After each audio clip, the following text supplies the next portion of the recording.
Welcome to Down the Rabbit Hole with Eric Ebersol.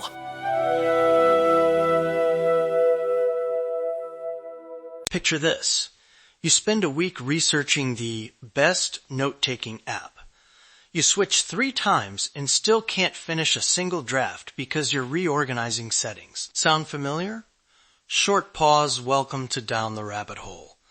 Today we're talking about satisficing, how to pick good enough and actually get things done. Oh, absolutely. I like that. That image is my life some weeks. Tabs, demos, tutorials, and 0 drafts. Laughing. It feels productive until you realize the work never starts. Exactly.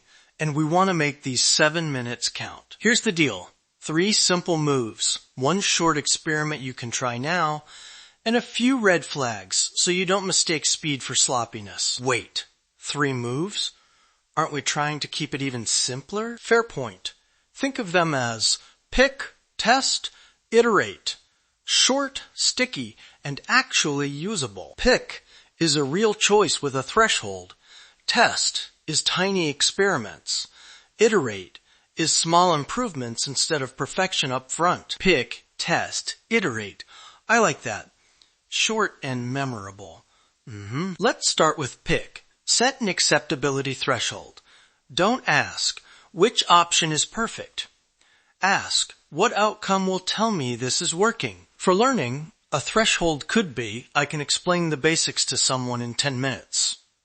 For software, try, I can complete 80% of core tasks in 5 minutes. Concrete, measurable, and quick to check, right? Small, testable standards. And those thresholds depend on your goal. If you're trying to ship a prototype, the threshold is, works, not, looks like marketing. Totally. A tiny rule. Pick the simplest metric you can check in 1 or 2 tries.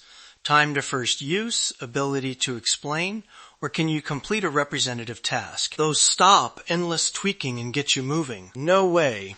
It's surprising how much clarity comes from writing the threshold down. Suddenly choices get easier. Move to. Use rapid tests.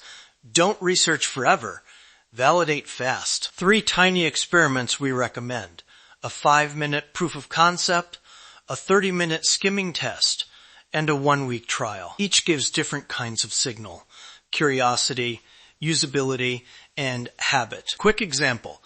Picking a course, watch a 5-minute lesson and try the key exercise. If you learn something, keep going. If not, move on. It's ruthless but efficient. Short pause, or for apps, install, do 1 real task and judge whether it helped or slowed you down. The idea is to find the smallest thing that could prove the value, then decide. Tiny tests prevent weeks of sunk time, and the 1-week trial is underrated.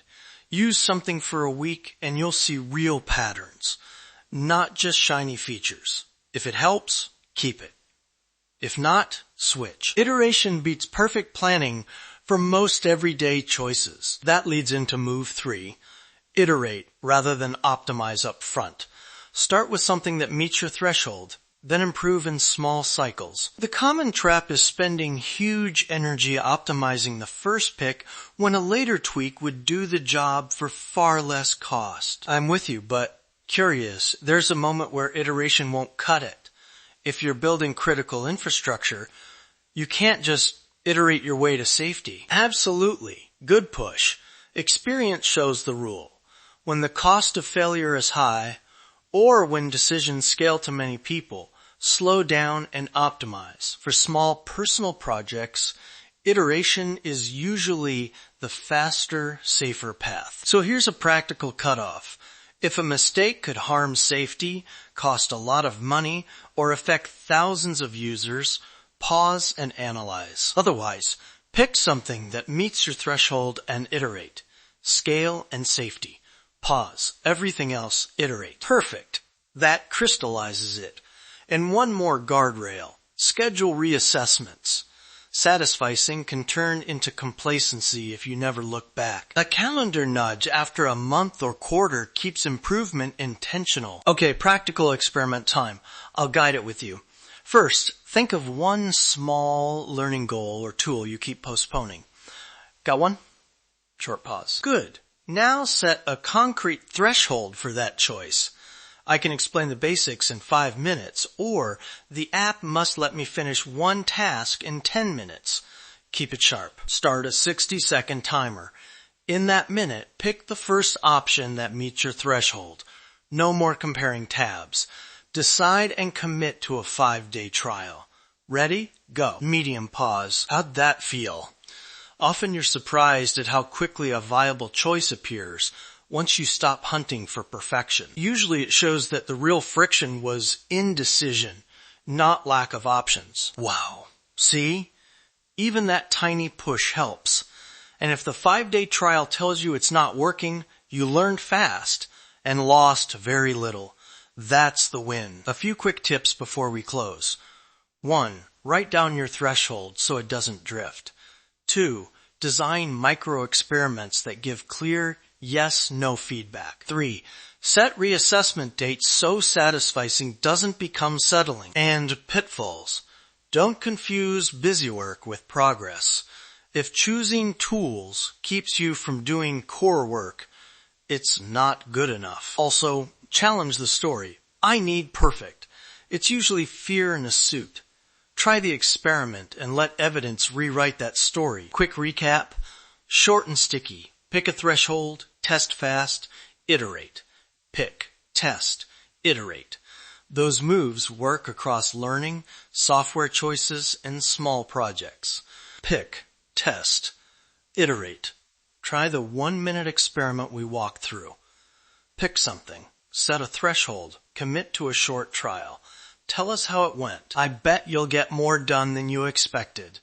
Laughing. Thanks for going down the rabbit hole with us. If this helped, subscribe to Down the Rabbit Hole for more short, practical ideas. Try the experiment, share what you learned, and remember, don't be afraid to learn. Thanks for listening to Down the Rabbit Hole. Don't forget to subscribe, try the 1-minute experiment, and share your results. See you tomorrow. Small steps beat endless searching. You've been listening to Down the Rabbit Hole with Eric Ebersol.